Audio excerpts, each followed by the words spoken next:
I don't know if this was silly, but I built a crop circle, mostly because I wanted to see if a crop circle could literally be built by human beings in a short period of time.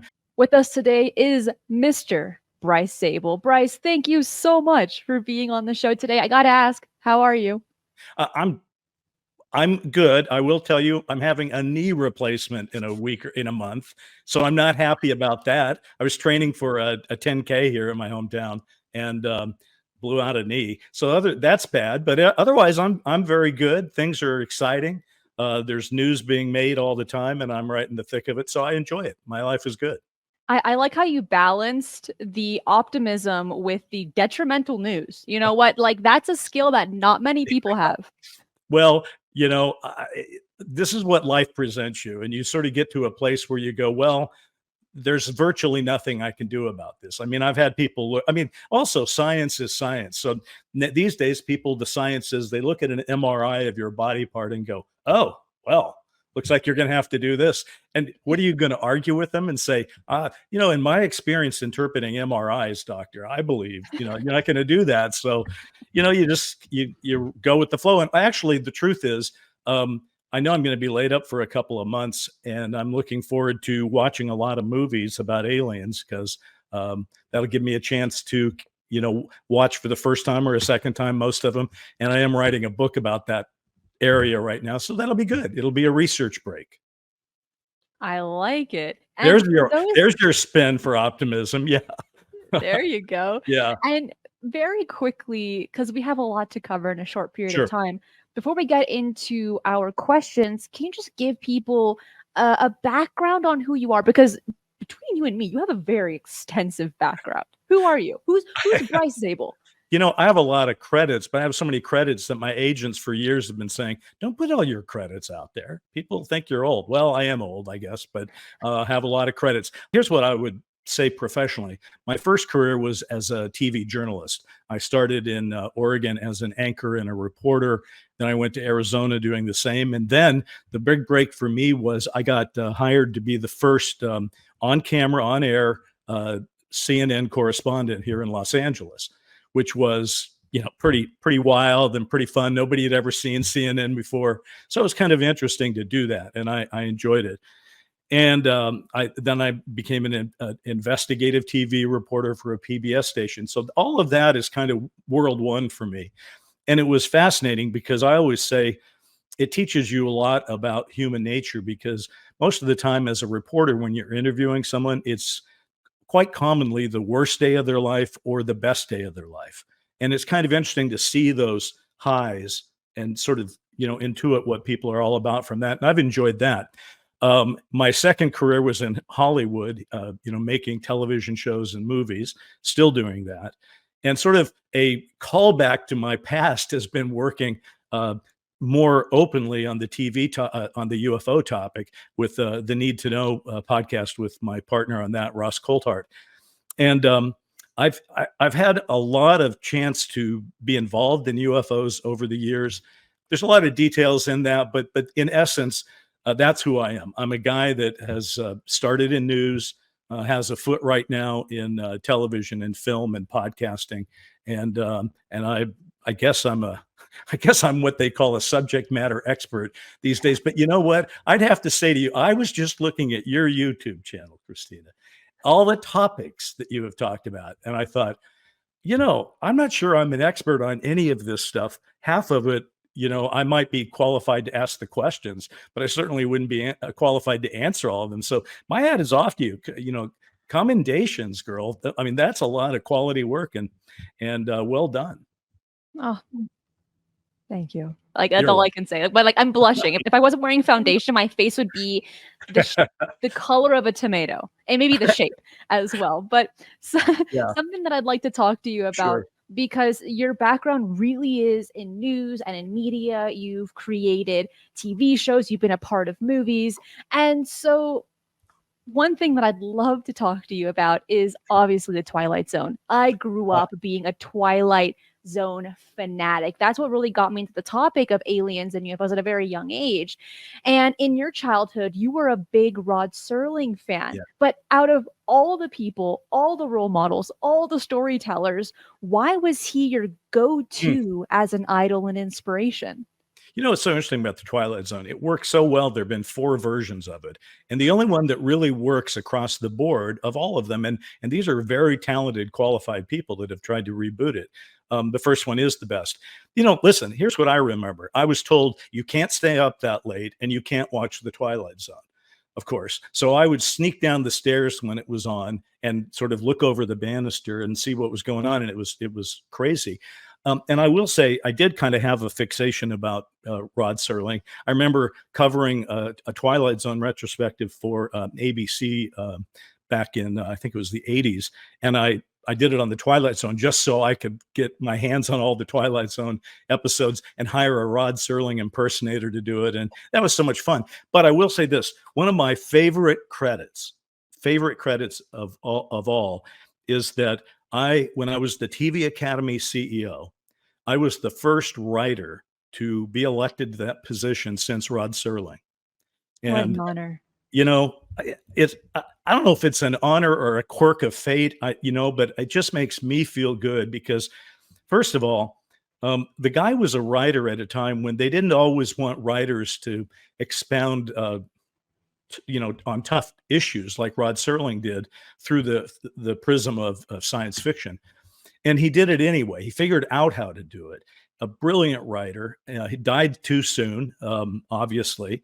But what I loved about the Twilight Zone and still do, and I think is maybe one of the reasons the reboots haven't quite been as successful, is that he was the guy that gave us those twist endings.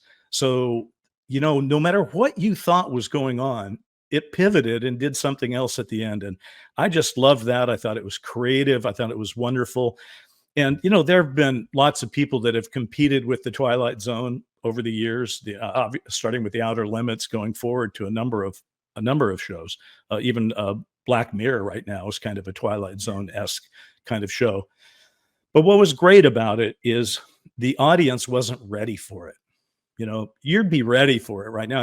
I know you like it too, but when you sit down and watch, what amounts to a 22-minute black and white show, it doesn't surprise us anymore. We delight in it, but we're not surprised by it like we were. And I just remember hearing about what my parents thought about it. And I think my dad was an old curmudgeon and he was like, well, I don't really know about that. But my mom was like, oh my, it was incredible. And then they, and I thought, well, that's power. This guy, Rod Serling, was able to write something that shocked people, get it on the air, and he also is famous for one other thing. He smoked like a crazy man on the air.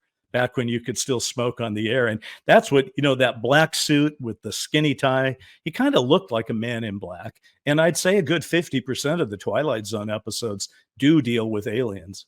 So, it was sort of half science fiction and half fantasy, if you will. But great show, great freaking show. I could watch it. If you said, come on over right now, we're going to start a Twilight Zone marathon. We won't be done till Sunday afternoon. I'd probably say yes, because, well, you're a nice person, but also I'd say yes, because who doesn't want to watch the Twilight Zone again? It's fantastic. Exactly. And that show laid an incredible foundation for so many TV shows and movies to attempt and follow up. But that's leading into the next question is, what is your take on recent alien themed movies and shows that have come out? And if you could provide any potential examples on that. The bigger question, I'm sure we can go into this at more depth, is the relationship between Hollywood and the UFO issue and perhaps the cover-up. And I've been really deeply involved in that all my career, which is why I'm writing this book. The book's name, you can't buy it right now, so I'm not really promoting it, but the book I'm working on is called Strange Visitors, Close Encounters of the Hollywood Kind. So I'm going to try to tie in the various things that have happened to me during my career working with UFO movies and all that, with all the people I've talked about it with, and also just all the movies have been made and the TV shows and now podcasts. And what do they all account to? Like, is the media get involved in disclosure, in soft disclosure.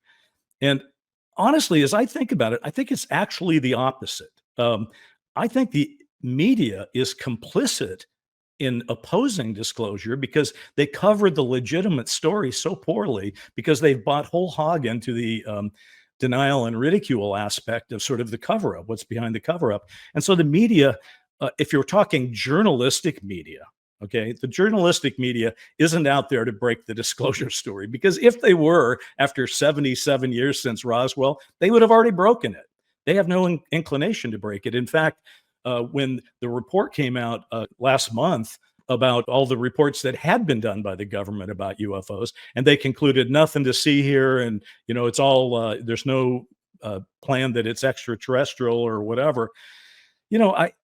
I think people, well, all I know is what happened in the media is the headlines across all mainstream media was UFO issue seems to be solved. There's nothing there, which struck me as so bizarre that the government, which has covered it up for all these years, gets to put out a report card on themselves and conclude they've done a good job. I just, I didn't buy that. But the essence of your question, though, is I do not think that the government needs the media to put aliens out there into the zeitgeist, because we do it anyway.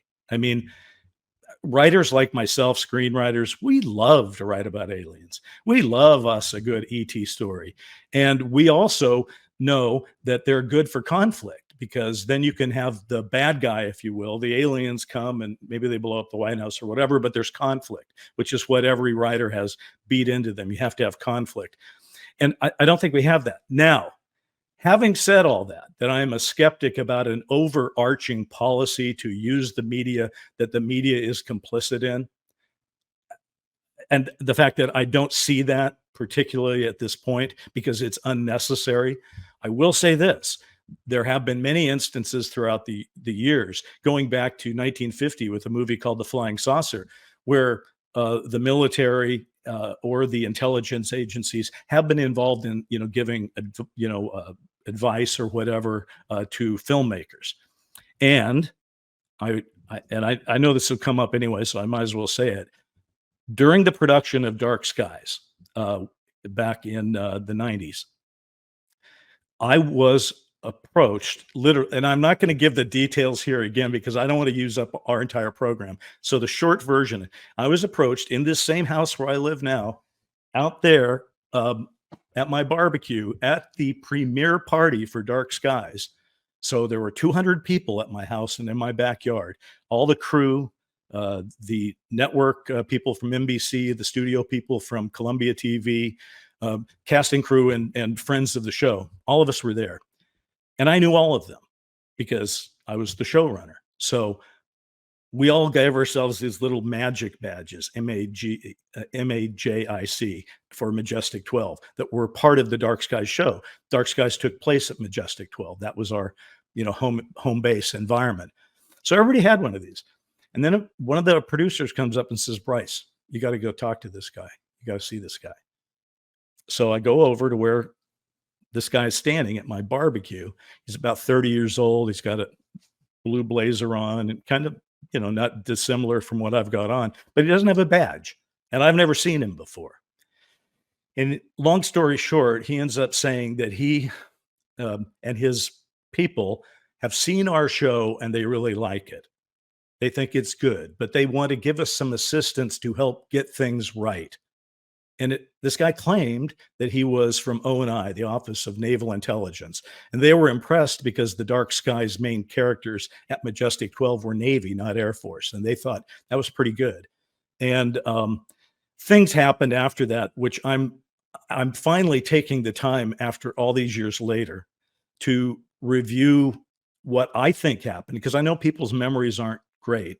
Sometimes we rewrite our own histories, right? Everybody does it. I'm not pointing fingers at anybody. We all do it, because you tell your story enough times. So I'm calling up everybody who participated in that Dark Skies contact moment. And again, not contact with aliens, but contact with the actual cover-up possibly. And asking them what they remember about it. and it's revealing. There's a lot more details to it that I'd forgotten. And just just to give you a little bit more of a tease, I threw the guy out of my house that night because I was busy, throwing a party, and I said, "I don't know you. You have to leave." And he came back with his supposed boss to the Dark Skies offices a week later, and so-called briefed me and my partner Brent Friedman for a couple of hours in our conference room. Um, and then suggested a third meeting at a rather unconventional place. And that's about all I want to say right now about that. It was just a powerful moment where these guys came in and said they'd seen the show. And just so everyone can appreciate that, it's not like a television show before it airs, is kept in a vault, at Fort Knox to be taken out preciously. But it is hard to get hold of them, particularly back in those days. It wasn't like somehow the digital got leaked or whatever. There were people who had seen it, but it hadn't aired yet. And so when the guy said he'd seen it, I said to him, I was just being a wise ass, right? I just said, "Oh yeah, you're so smart. Well, what happens after the crop circle scene?" And the guy looks at me without missing a beat and goes, "Oh, well, then that's where they go back to Majestic 12 and they do that operation on the ganglion and blah," which was exactly what happened. So they had seen it and it hadn't aired yet. So, a lot of, my concern over the years has been with somebody just goofing on me. But the more research I've done into it leads me to believe that it probably was something close to what it looked like, that it wasn't a goof on me or my partner or the show. That's kind of what happened. And that's always made me appreciate the interrelationship potentially between studios, networks, UFOs. And it goes, it includes people like Steven Spielberg and many others. Be surprised if it's going on a lot right now, because I just don't see it. I just don't think you need it. If you want to know anything anymore, you watch your podcast and 10 other podcasts, and you read 50 books that you can get on Amazon delivered the next day. So, there aren't writers who are starving for inside information. To the extent that it exists, they can go get it. After that second meeting that you had with that unknown person, did you ever consider taking him up on the offer of getting information from him to enhance your show? No. Brent and I talked at length about it. We were concerned about it. But again, remember, at the time, I'm trying to produce 22 hours of television, and that's hard. It's hard to produce 22 bad hours of TV, right? But 22 great hours is really a struggle.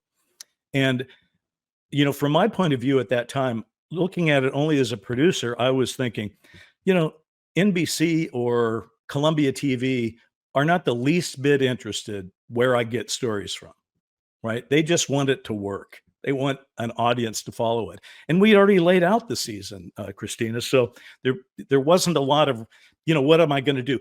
Stop the production. Some guys I've never met before have just walked into the office and they've got things to say and we have to rewrite everything. I just couldn't see doing that. And they did propose a third and final meeting that I did not go to because I felt it was potentially threatening to my safety. And, at the time I was, recently married with children, and I just said, I got kids. I'm not doing that. And so I never saw these guys again. Building on that, in the last 30 years, how do you think television media has affected the public's mentality on UFOs and aliens? Well, I guess you can go on at length and talk about all the different iterations, but don't think it's new to our generation or your generation or anybody's generation. This stuff has been going on.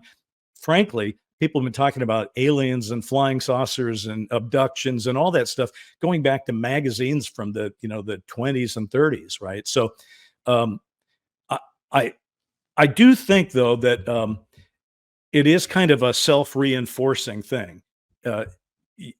Writers may see something in the journalism about this. And that gets in their head. And then they do what writers want to do. They want to express themselves. So they'll write about it. But then there are other people who see the show business aspect of it and they go, oh, that's really interesting. And it's only being presented as a movie, but then now they apply it as if it's happening in the real world. So there is this sort of looping going on. And one of the hardest things to do, if you're just trying to report straight up what's going on, is to realize that that interaction between Hollywood and journalism and the actual phenomenon itself, which we can't rule out. The phenomenon itself is not an impotent thing. I mean, it may not have landed on the White House lawn yet, but it's talked. I mean, it's doing something here, and so I really think in some respects it's been good and bad. It's been the red pill and the blue pill a little bit, because if there hadn't been movies and television and all that, then we'd be talking about a very specific fact set. But a lot of movies get made, and they put things out there that don't exist, and then they sort of come into into the whole nature of the phenomenon. I'll give you one example: Dark Skies, this show, which frankly is not on streaming, and if people want to see it, it's the first Dark Skies, the TV series, because later Harvey Weinstein made a movie called Dark Skies about alien abductions, which really pissed me off because literally taking our title and using it with the same topics. We all know the government has lied. All right. Now, that doesn't mean that they lie about everything. It doesn't mean that they're lying about UFOs, but they have lied. And we're all pretty sure now, for example, that JFK was killed not by a lone gunman, right? And that means there was a conspiracy and the government was in the middle of it. The government doesn't always tell the truth. So as these stories make their way around, it's easy to imagine the government being involved in some kind of cover-up. And in fact, the government has done multiple investigations. So for them to say they haven't been that interested, and all the investigations that they've ever done have shown no connection to extraterrestrial is just frankly not even true. I mean, the government itself has been talked about internally that they thought it was ET. So I just think we live in a time right now where the feedback loop, such as it exists, is wonderful from a viewing point of view and a little bit confusing from a journalistic point of view. And and you make things up. You just make. So I know what it was. It's not, as a journalist, it's my job to try to get as close to the truth as I can. But as a showbiz writer, that's not my job. I mean, it's just not. So for Dark Skies, as an example, Brent Friedman and I just said, well, what are the two biggest conspiracies that ever existed? UFOs and JFK. So we thought, well, what if we put them in the Atom Collider and see what that looks like? And that became our television series. Our pilot of the TV is JFK gets assassinated because he's going to tell the truth about UFOs in his second term. And it's always been thus. Every time something comes out based on a true story, for example, there's all these articles saying, well, how true is it really? So for example, I have a movie shooting this summer called The Last Battle. It's based on a New York Times bestseller about the last battle of World War II in Europe. And I'm so far, I hope, fingers crossed, the only screenwriter on it. So it's sort of my version of that book. And at the beginning, I remember starting out saying, well, I need to really get this right. I really need to make sure it's super accurate and everything. And the more I got into it, the more I just said, if people want to know the exact truth about it, then they shouldn't be watching a movie anyway. They should be reading the book. So I sort of untethered myself from the idea that I had to, deliver something that nobody could complain about. So I'm sure when The Last Battle comes out in a year or so, and you get to see it in the theater, you'll probably also be reading, reviews from movie critics who say, oh, they just made up all this stuff and it didn't really happen that way. And I would freely say, yeah, you're right. That's because so So to go strictly to the UFO topic, it's important to realize writers have been doing this since the 1947, when they started reading about stuff in the paper, and they had to make up stuff to fill out their story. And the question is, did some of the stuff they make up get into the journalistic part of it or not? And the jury is still out for me on the specific answer to that one. It can be very difficult to gauge misinformation from the truth, have it be from paperwork, books, or even people. And that's going to lead me into my next question. Referring to David Grusch, you knew about him before the world did. What were your initial thoughts on getting someone of his caliber to speak out to the world about what he knew? Well, the flip answer would be to say the day I met David Grusch, I worried if I was going to be arrested. Here's what went down. David Grusch, I'm partnered with Ross Coulthard, who's a phenomenal investigative reporter on the Need to Know podcast.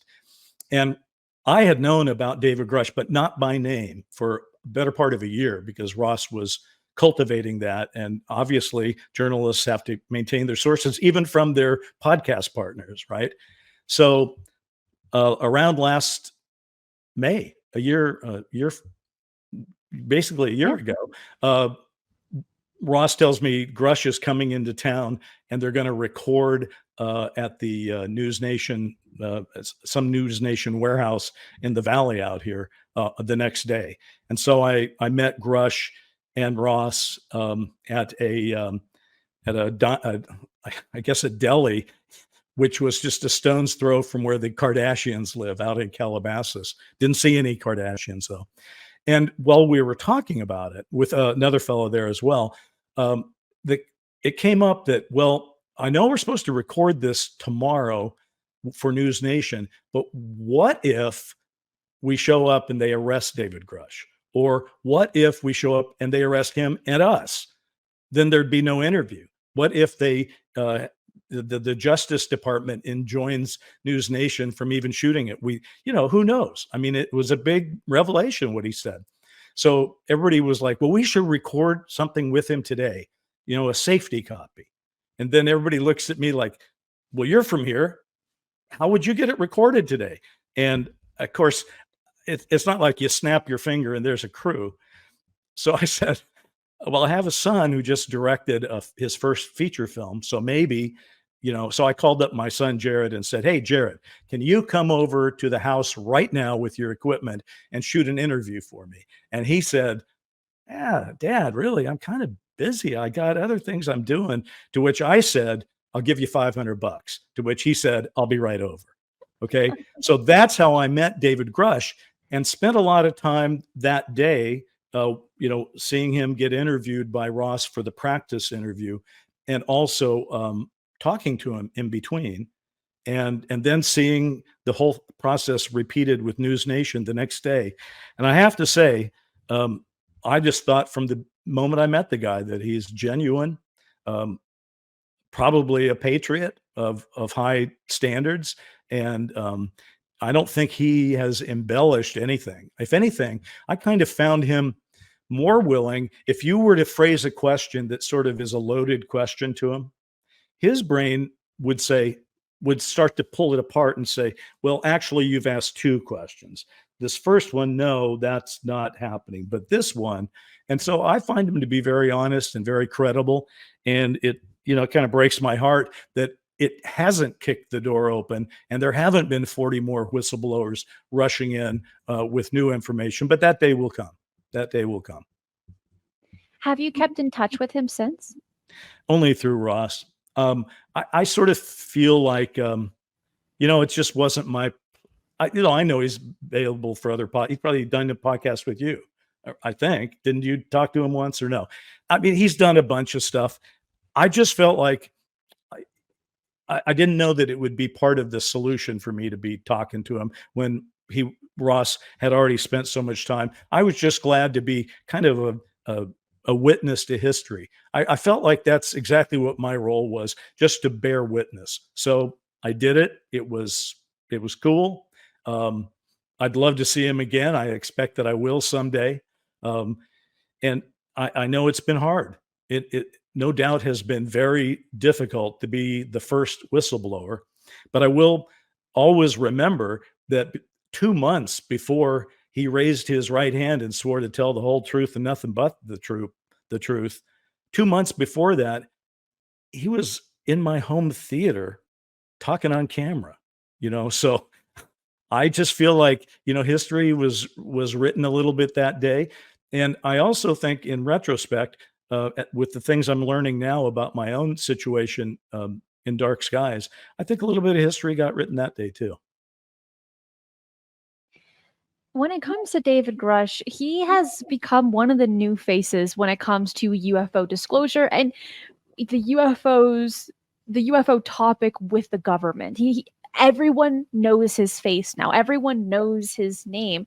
And so when you said that it didn't kick the door open for 40 more whistleblowers to come Yeah. forward, I found that a little shocking. I'm just like, whoa. I mean, obviously, you know something that I don't. Because I was like, for me, he elevated the conversation.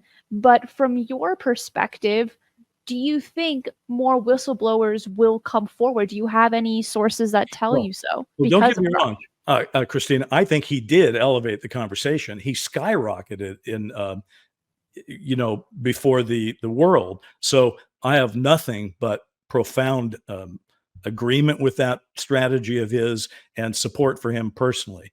Um, but what's happened though is I think the idea was there were people like Rush that are still ready to come forward. And had he been treated a little better in the aftermath, might have rushed in, but instead watched him be denigrated by a number of people, including people within our government who know better. And so we're now faced with a situation where the things that David Grush has testified to have been testified to various congressmen and senators and intelligence community people behind closed doors, but not in front of the people yet. And I am optimistic that that will happen, hopefully sooner than later. I mean, you know, you're a young woman who's got a lot of life ahead of you, and you can probably still feel a little frustration saying, well, I wish they'd just get to this. I would shut my podcast down tomorrow if they would just level with us, because this doesn't have to be done unless there's a mystery to be discovered. And they just haven't helped with that. And at my age, I thought when I was doing Dark Skies, the time frame of 30 years, I thought was about right. That's why I wrote AD with Richard Dolan, because I thought, this is going to happen, and nobody's actually ever talked about what the world is going to look like after it happens. That's why we wrote that book. But I I am very frustrated now. It is looking like they're trying to close the door again, and that could mean that I will, in fact, never hear what we know. And what's frustrating about that is it's if there was nothing to know, then I guess I wouldn't be frustrated. But it's very clear there is something to know. And some of the people who know more than I do and more than you do and more than everybody else on this planet, they're not sharing their work. They're not telling us what they know. I'm not burned out as much right now as I'm just ticked off. We're so close. And now they're trying to push back on it. And I just have come to the conclusion that if there was a reason, if the actual truth was bad in 1947, well, it's probably bad today if that was the case.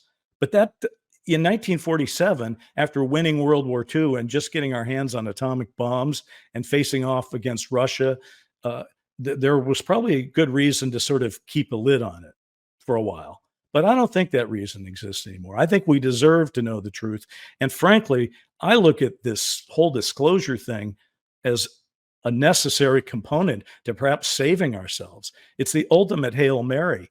We live in a world where Democrats and Republicans can't even share reality with each other. We live in a world where what's going on in the Mideast threatens to blow up the whole planet any day.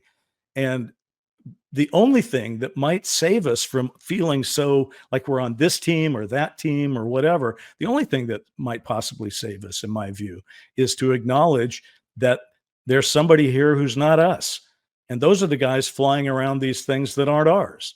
And so I don't need every last detail. I understand there's still going to be some classification of things, but I would like confirmation.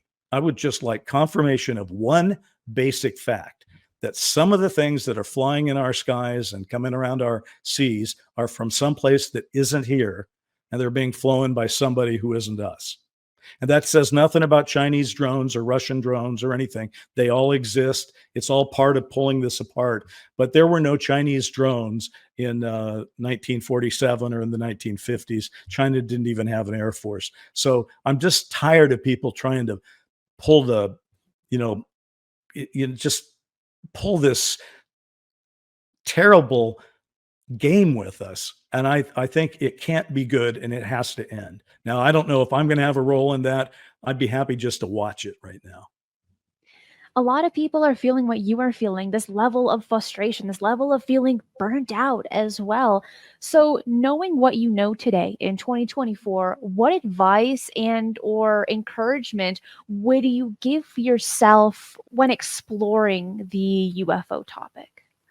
Well, first of all, even when you get burned out, you wax and wane on that. This topic is so damned interesting that, yeah, I took a 10-year vacation from it, but then I got pulled back in because it still motivates me. It still challenges me to want to know more. So my advice to anybody right now, particularly young people who have had the opportunity to see this changing environment from 2017 on, there's a lot that can be known. And I think they should start knowing it as best they can. And because the truth is, once we acknowledge it, once we confirm it, the world will change. And it might be the end of innocence. If you could call what we're in right now innocence, I mean, God bless you if you can do that. It doesn't feel very innocent what we're going through. But compared to learning why others are here and what they possibly want, maybe this will be the end of innocence. And, I do have 3 children. They're grown now, but I acknowledge that this is not a simple position to have, because they're cranking along pretty good on their careers right now. And they probably don't need a disruption of the magnitude that some kind of UFO confirmation could be, but that's the world we live in. So I would say to people, get on it. The baton has been passed, right? I think we are, when Richard and I were doing AD after disclosure, we said there was like a dividing line almost where the calendar would have to be started over. Everything, including where we are today, is BC, before confirmation. And everything after that is going to be AD, after disclosure. And we are so close right now that I would just say to somebody, maybe you don't have to give up your whole life to it, but at least be one of the intelligentsia who knows what's going on so that you can discuss it, because more and more people want to know something about it. Over the years that I've been studying this and being a part of it, I've often been treated like, don't talk to Bryce about UFOs. He'll talk your ear off, and you'll want to go get a gun for, so no, that's but now it's different. Now the same people that might have said before, yeah, he's the UFO guy, don't talk to him, because which would imply it's all nonsense. But now they want to talk about it. Now people, they don't know much about it. They just know that a lot of intelligent people are talking about it, which was not true before. And so we are entering a new time. We need it's not like a Marvel movie, but we do need a new generation of heroes here. And so I look forward to people like yourself stepping forward and making that world a reality. Hopefully, as people have said for generations, is that children are our future. If we're able to educate them properly and just be curious and ask questions, we will have a bright future. But the way that the government, at least the United States government, has been handling this topic, especially with the latest Arrow report, it spit at the public. It says, Yep. you're dumb, I'm smart, and that's that. That was the stance that the Pentagon and that Arrow was taking, at least from my perspective. And when you place that onto people, they feel ridiculed. And they say, I don't want to ask questions anymore. I don't want to get involved in this topic because ridicule is painful for many. It hurts the ego, especially. But if we're able to get the ball rolling, as I feel like it is in many Yeah. ways, we will have a bright future. That being said, what do you think people can do, in your opinion, to help better push disclosure? Have it be to push the media, push the government, push our understanding? What can people do? Yeah, I have some very specific thoughts about that. And I think it's a great area to focus on, Christina. I think what needs to happen is UFO UAP disclosure needs to be treated now like a social activist movement, like civil rights, like the anti-Vietnam War. It needs to be perceived, at least partly, not just as this spiritual thing or you know mystery. It needs to be presented as something we need to know about, and therefore we need to get into it. So I honestly think when I say activist, imagine, okay, here's something I do on a basic level. I bought a few copies of Richard Dolan's books over the years and a few copies of Ross Coulthard's book, right? And I give them to friends. And I say, listen, why don't you read this and then call me up and let's have a conversation. And then when they do, they say, well, what should I do with do you need me to mail the book back? I say, don't mail the book back to me. Give it to somebody you think needs to see it. And so by that way, you're initiating the conversation. And I think there's a lot of things to do like that, which is, you can say, well, it'd be difficult to go on the record and say, I believe there's anything to this because maybe people will make fun of me. Well, screw that. Who cares? If it's something that needs to be done and it's good for humanity, then get on the side of the angels here and start trying to do it.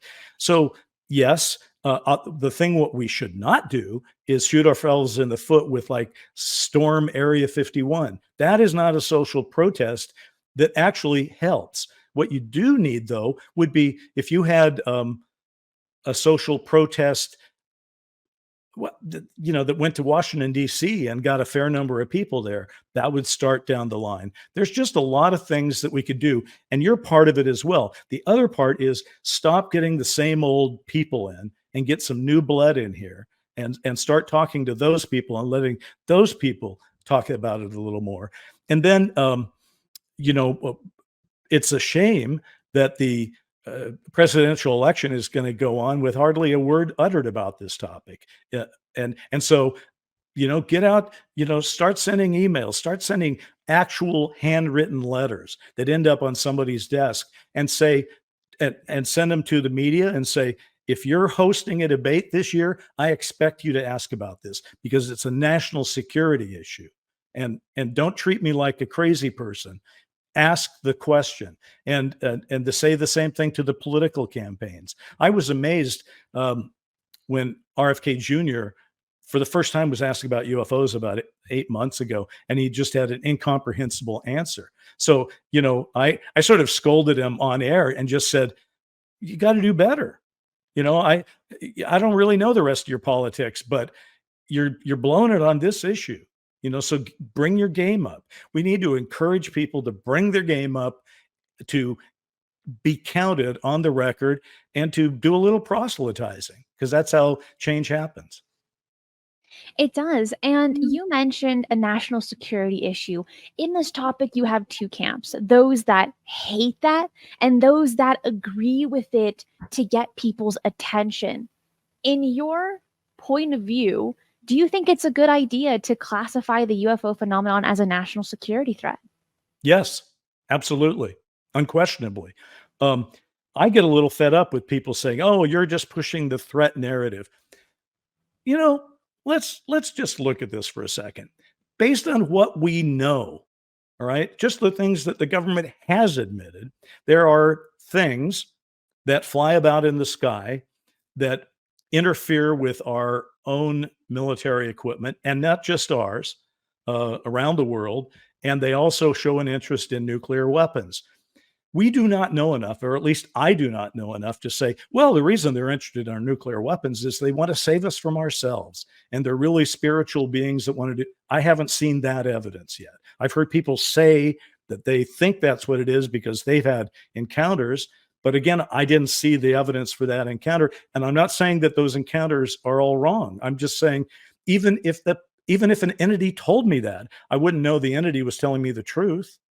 Right? People do lie. Maybe other people lie. I just feel like to say nobody is going to intimidate me into saying that I can't be concerned by the facts that are out there.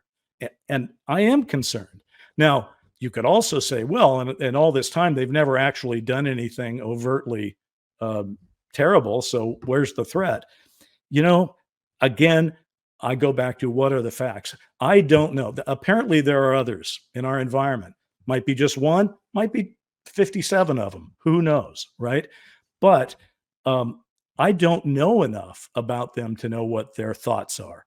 I don't have that piece of it. Now, that would be frustrating if there are people in our government that actually do have that piece of it, and that's the piece being withheld from us. That would be terrible.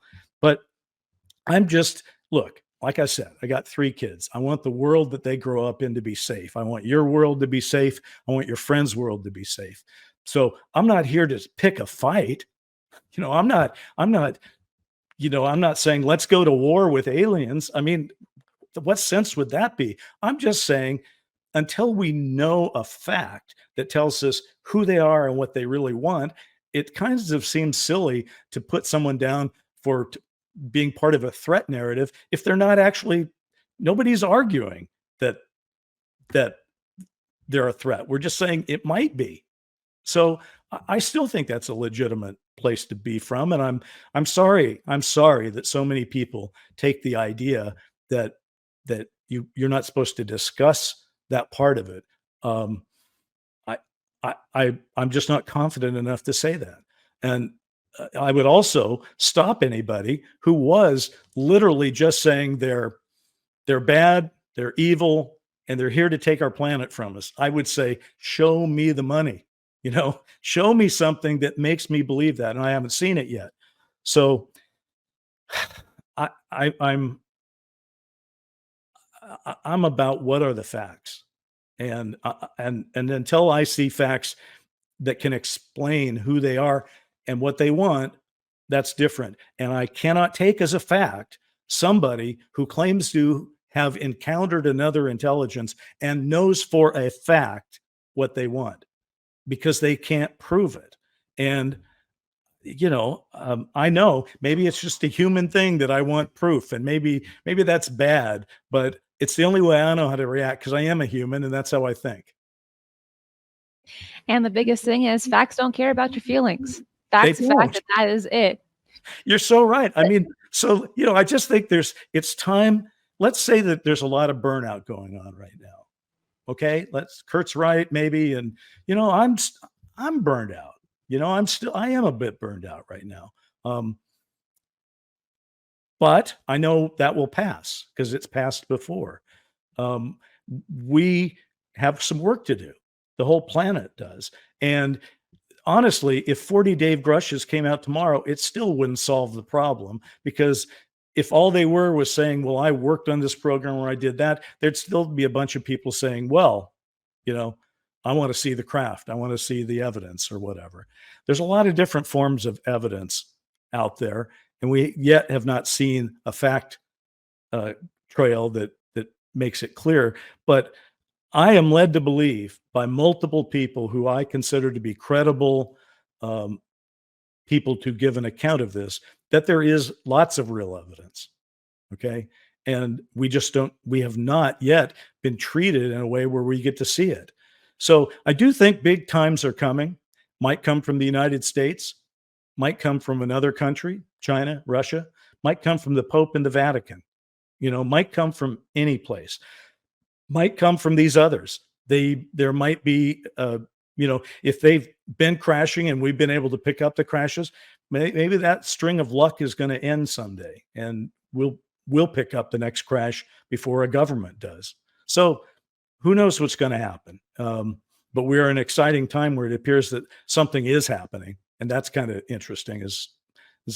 I mean, listen, when I was your age, Christina, this was simply just a hobby. If anybody talked about it, it was a hobby because they couldn't prove anything, and the government said you're crazy if you were doing it, and the whole denial and ridicule thing worked. But it's not a hobby anymore. Now it's real. The game is on, and it's real, and that gives me hope. I am an optimistic person by nature. So before people start writing, I don't know where they'll write in this, but before anyone starts saying, I heard that Zabel guy and he's all about the threat narrative. No, I'm not. I'm hopeful. I hope that whoever else is here, that they are here in good spirits with good intentions and have stayed away from us for good reasons. One thing I will say on the arguments on that front is people often say, well, if they meant us ill will, then they would have done something by now. And I don't buy that either. And the reason I don't buy that is these are aliens or others or whatever that we're talking about. They're not going to think the same way we think. And they're not even going to think the same way about time. So for example, Christina, well, first of all, you're younger than me. You think of time differently than I think of time. And we're just two people having a conversation on a podcast, right? So that doesn't mean that time is the same for everybody. Say the Chinese, when it comes to building a dam, take a longer view than the United States. If they can get it done in 100 years, they'd be happy. But we need it done in one presidential administration because we think in 4-year terms, right? What if the others think in terms of thousands of years? Well, if they think in thousands of years and they got here in 1947 or thereabouts, then they'd barely be here in their point of view. So we just don't know enough. And that's why I enjoyed looking through your list of shows, because the one thing that's so interesting about this topic is it just never ends, and here's the other thing. Of all the topics that you had up there, some of them are going to become highly, highly relevant and others less relevant. And guess what? You and I don't know which ones are which. And that's the fun in it. That's the gamble you got to take. But also, we are changing our mentality on these things consistently. I'm not going to say every day, it's a bit too cliche, but consistently enough to where in the last, honestly, since 2017 onward, the conversation has elevated significantly. More people are willing to talk about this openly, and the ridicule isn't as significant as it used to be. So as the years progress, I think that we will move further into a level of confidence than ever before. I think so. Ridicule is an interesting thing. Somebody can ridicule me on Twitter and who cares? That's Twitter for you. That's them, and I can't do anything about that, whatever. But I think the biggest disappointment since 2017, I thought in 2017, this would unleash the media into an investigation spree. I thought that could happen. And in fact, that the biggest ridicule still being heaped out there comes from established media, who, my theory is, top level, top shelf media is like high school. All the reporters there want to be accepted and they don't want to be made fun of, right? They want to be popular. So they have still stuck doggedly to the whole denial and ridicule. They take the denial that the government gives about its own behavior. Based on what would that be a legitimate way to get information when we've got the weapons of mass destruction in Iraq and JFK and 1,000 other things? Why would that be? So it doesn't make any sense. And so we just have to reorient ourselves and find a way to do this without the legacy media, the legacy government, whatever. But that's why I say a little confirmation will do the job. You don't need the government to give you a terabyte of video from Air Force pilots. You don't need that. If you simply acknowledge something's going on, we don't know what it is, but we're looking into it. Well, guess what? Everybody's going to start looking into it. I'll just give you one thought. When I was the CEO of the TV Academy, I was the elected CEO, but the guy that was the staff leader welcomed me to the inn, and he said, his favorite thing was saying, all of us together are smarter than any one of us. And I just say, let's apply that to the UFO field. For 80 years, governments have had this all to themselves, but because they had to keep it compartmentalized and secret, they had smaller groups working on it. Now, I'm not saying these people were not bright. They were super bright, but small insular groups. Once we get a little confirmation, then the internet, which is our tormentor many times today, will become part of our solution, right? We're all going to work on it. And I look forward to the time when they are not denying and ridiculing, but instead they're rolling up their sleeves and getting into it, because boy, I believe a world that was focused in that way would get to the truth very fast, very fast. Bryce, we only have a few minutes left, and we're going to play a speed round of questions, all fun questions, and you only have a few seconds to think about them. I'll do it. Okay. All right, Here we go. Yes. If you could choose any fictional I was trying to answer your question before you asked it. Sorry. I thought that's the way to win a speed round. Just jump in there. I'm sorry. Go ahead. Okay. If you could choose any fictional alien species to be your best friend, who would it be and why? You can't think too long. Best friend, it would have to be ET, because it's friendly and will talk to me. I like it. And by ET, the movie, right? Yeah, of course. If you could create your own UFO, what special features would it have? Time travel. Like a TARDIS. I'd just love to I'd love to, if I had a willing pilot who could take me places. There are a lot of things in our own history I'd like to see the answers to. If ET landed on Earth and asked you to recommend one food dish to try, what would you suggest? Well, I guess I'd want them to take it easy on their stomachs. So probably just good old-fashioned spaghetti, something like that. Nice. I know it's not very imaginative, but let's face it, they probably haven't had Earth food before. So let's start them out simple. Okay.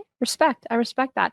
One more for you. Oh, actually, though, that was asked years ago, and the answer was that they wanted strawberry ice cream. Remember? And but I don't think that's right. I think they should get spaghetti. Anyway, go on. It's delicious. Who doesn't love spaghetti? Yeah, who doesn't like that? Okay, my last question for you is, what's the most unusual or silly thing you've ever done while researching UFOs? The silliest thing I've ever done while researching UFOs. Well, while working on I don't know if this was silly, but I built a crop circle for dark skies, but I did it mostly because I wanted to see if a crop circle could literally be built by human beings, in a short period of time. And what I found, we had a whole crew assigned to it, and it still took them 3 days to build a crop circle that everyone who looked at it said, well, that doesn't look like the real thing. So I tend to believe, so I invested time and money into building a crop circle. Yeah. Just to elaborate on that question, did you have it all mapped out on how you wanted it to look, and you did the research on how to make them, or did you just kind of go in blind? Well, I did. I knew a lot about them. But television production is not where one guy gets his own singular vision very often. At least I never did. So it was me and my partner, Brent, and the director, Toby Hooper. And first we just drew out a crop circle. We just sketched one out and said, this looks fractal and geometric, and let's do this. And then it was like, well, how big are we going to make it? How many people do we need to build it? And Toby came up with something that was really great, which I've never seen with a crop circle, but we put it in anyway because it was wonderful. The crop circle was done out in a field of hay, not corn, hay, I think, because we did it here in Southern California. And we got the inspiration that it should cross this dirt road that was going through this hayfield. So literally the crop circle exists on two sides of the road. And in between was a fence with barbed wire, in it. And where the crop circle passed through it, the wire was melted. So we just thought that was kind of cool. And that was just because Toby was like, what? He was like, what if you could that's how he talked. You never knew exactly what he was saying, but that's what we got. We cut a hole in the fence wire to build our crop circle. It was very dramatic. But but again, by the way, that goes back to other things that we were talking about, which is, okay, I never got that from anybody. I never heard that a crop circle had that power.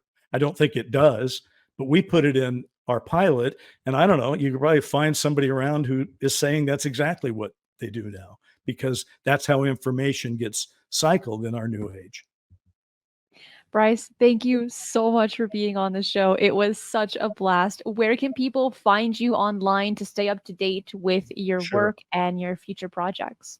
Well, okay. The podcast is pretty simple. Needtoknow.today, not .com, needtoknow.today. That takes you there. I'm just at brycezabel.com, BRYCEZABEL.com. And I'm on Twitter at Hollywood UFOs. And like I said, what's going on with me? I'm writing a scripted podcast called Undeniable about UFOs. And I hope to see that on the air pretty soon. So some things going on. And listen, it's been a gas talking to you. We could do this anytime. I really enjoyed it. Good luck to your plan for global domination of the podcast world. I think is going well now. And thanks for having me. Thank you so much. And all of Bryce's links will be in the description box below. Thank you. Bye-bye.